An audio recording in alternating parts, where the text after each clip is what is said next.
एक दिवस बनला स्मरणाच्या पुस्तकातील पाने. नमस्कार, माझे नाव पायल नामदेव पाटील. मी इयत्ता 7वीत शिकणारी विद्यार्थिनी.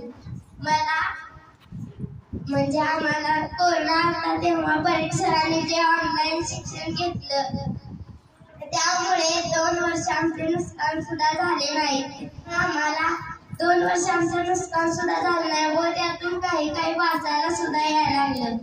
आणि मी माझ्या आयुष्याचा एक प्रसंग सांगते.